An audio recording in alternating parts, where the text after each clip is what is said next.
Alright, what's up guys? My name is Zach, and today I am driving... Excuse me. Tonight, I am driving a 2024 Toyota Supra 3.0 manual. Up front is a 3.0-liter turbocharged inline-six, and down below is a 6-speed manual transmission. Now, this video is going to be a little bit different than my others. I am filming this video 100% at night because I truly feel that in my week driving this Toyota Supra as my daily driver, I have really learned to appreciate it once the sun goes down, and so I thought it would be fitting if I did this whole video under the cover of night.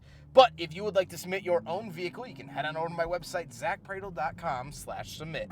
It's a quick and easy submission form. It takes under a minute to fill out, and I come out to you. But let's get back to that 3-liter inline-six under the hood, making 382 horsepower with the help of turbocharging. That's right, this is the B58 from BMW, and it is lovely. It's balanced, it's quick, it's fun. There's not much turbo lag. There's not really anything left on the table.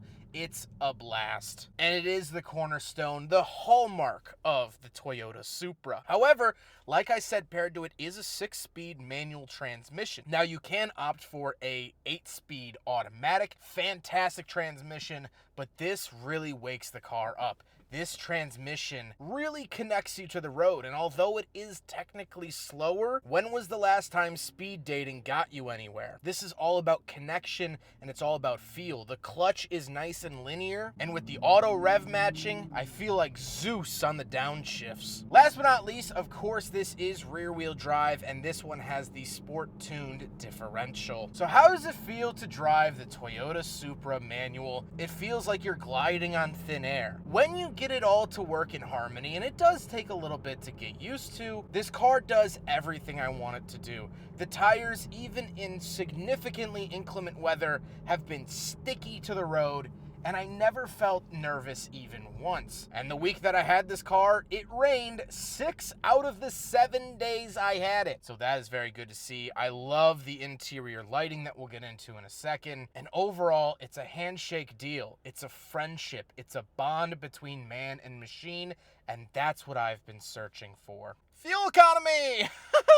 21.4 miles to the gallon is what I average, and it is premium only, so have fun with that, champeroonie. With that stuff out of the way, let's talk about the interior. Well, in front of me, I have a digital gauge cluster. Now, off to the left, I do have a physical fuel gauge, and off to the right, I do have a physical coolant gauge, but in the center, I get this beautiful center-mounted tachometer. I absolutely love it. One of my favorite parts of the interior, and when you put it into sport mode, the red line does get a little bit thicker, which is very cool to see. On the steering wheel, on the left, we have our cruise control options, and off to the right, we have our mode, volume, skip track, phone, and voice commands. Off to the left, we do have a climate control vent and our headlight switches, and moving out of the door, we have our power mirrors, power windows, and power locks. Moving into the center, this is another area where you'll really notice it's a BMW product with the infotainment system. I don't think it's a bad infotainment system, but if you are a BMW fan, you'll recognize this as the iDrive system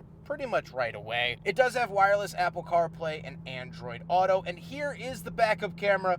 Keep in mind this backup camera was rained on a bunch, so it's not as clear as it normally would be, but I just want to show off all the different lines and sensors that you can turn on for your backup camera. It is a touchscreen as well, and the sound system is delightful. I've had a very good time with it, and again, another part that makes this car so great. Down below that, we have a hazard switch and 2 climate control vents, and we have our volume knob and favorites buttons. So again, this is a BMW trait, and these favorites can be set to a myriad of different things, whether that be navigational locations, favorite radio stations, Apple CarPlay, things of that nature. Any sort of hotkey you might want, you can set to this number bar. Then we have our climate controls. We do have heated seats incorporated with that, but we get dual zone climate, and that has been absolutely lovely. And I like that it lights up orange, but actually during the day it lights up white. I like the orange because that's how vintage BMWs used to do it, so I like that they retained that. Down below we have a wireless charger and 12-volt outlet. And then we come to the center. Of course, off to the left we do have our automatic start-stop on and off. Sport mode, which will liven up the car as well as open up the exhaust a little bit. Parking sensors, traction control off, and our safety system on and off. We also have the power parking brake down below.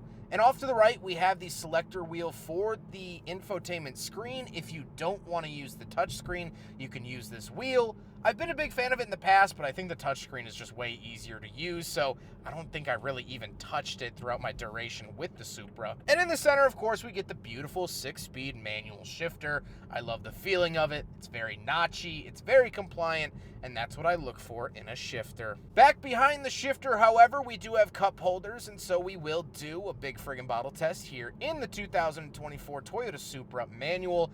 And like in years past and every other Supra I've ever tested, it also fails, but it's the latest at night that the bottle has ever failed. The seats are very comfortable and they are finished in this really nice tan leather. There are tan accents throughout the interior as you saw on the steering wheel, door cards, things like that, and I love it. I am so sick and tired of just black on black on black interiors. I think they're so boring, even black on charcoal. So this really livened it up and was one of my favorite parts of getting into the car. The red exterior, brown interior, I think is a winning color combo. However, speaking of seats, we don't have any back seats, but we do have a trunk. So let's go hop around back and do a trunk review. All right, we're on the back of the 2024 manual Supra. I already popped it from inside and we could pull it up here. And as you can see, it's a decently well lit trunk, which is nice to see. We get this nice Supra badge across the back, but space is not very plentiful. It's not terrible. Like my equipment case for my camera gear fits back here, but it's just not a whole lot. And it does pass through into the interior cabin, and this is just a privacy cover that, as you can see, kind of moves with the trunk. But it has these really wide hips, which I've never liked. I don't understand why they couldn't widen it just a little bit more to make it a little bit more accessible. This has never been a strong part of the Supra. It has a trunk. Here it is. That's all you get. Now we got to talk about the looks, and this is the main reason I'm filming it at night. I mean, it is such a looker, and every time I drive it, every time I get out of it, every time I look at it, and every picture I've taken, I learn to appreciate the Supra more and more and more. I think it's a very handsome car. I think it was styled really well, and although it debuted 4 years ago, I don't think a single day has been added on to its age, and that is a very, very good thing. However, with all of that being said, let's get on to my final thoughts. What do I think having driven the Toyota Supra manual for the last 7 nights? Well, I love it. I love this car so deeply. There's very few things that bother me about this car. It is hard to see out of, no doubt about that. It is hard to see out of. It's not great getting into, but it's a sports car to be expected. And there's no interior storage pretty much at all. The glove box barely holds the owner's manual. There's no center console to open up, and there's not much behind the seats. So if you're hoping to carry anything other than a thimble, it either will go in the trunk or sadly it can't come with. But besides that, my time with this Supra has been amazing. Before I get into my true thoughts, I want to make something abundantly clear. I have the best job in the world.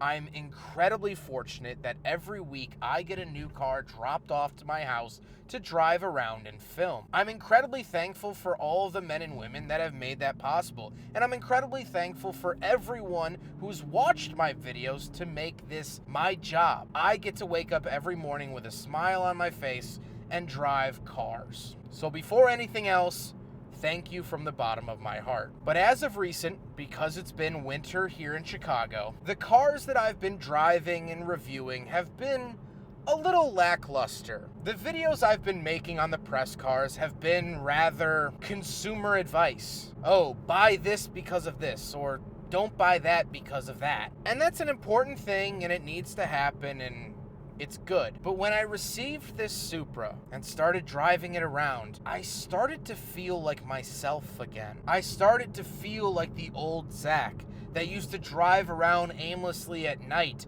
exploring the world. I felt the joy and giddiness of hopping in the car without knowing a destination and just driving it because the car is so good. This car broke up the mundane, it broke up the boring, and it gave me life. It gave me joy, and it gave me something so pretty to look at. Every time I got behind the wheel of this car, I was flooded with emotions. Whatever I was worrying about that day, I checked it at the door, and when the clutch dropped, my worrying stopped, and I was happy.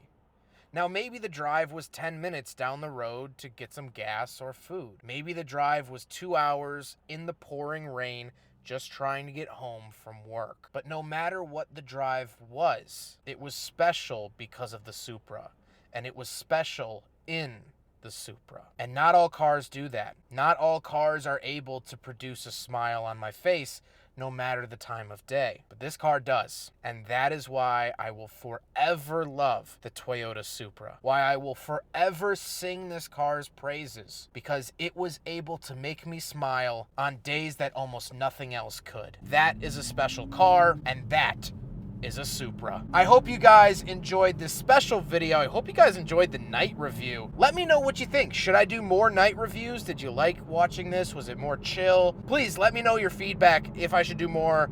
I read every comment, so just let me know. Huge thank you to Toyota for trusting me and loaning me this vehicle for the last week. Huge thank you to Drive Shop for facilitating the cleaning and delivery of the vehicle. And of course, the Midwestern Automotive Media Association. But as a Bronco is tailgating me with some bright LED lights, I hope you guys enjoyed the video. Don't forget to rate the video, comment on the video, and subscribe if you really liked it. Take care, guys.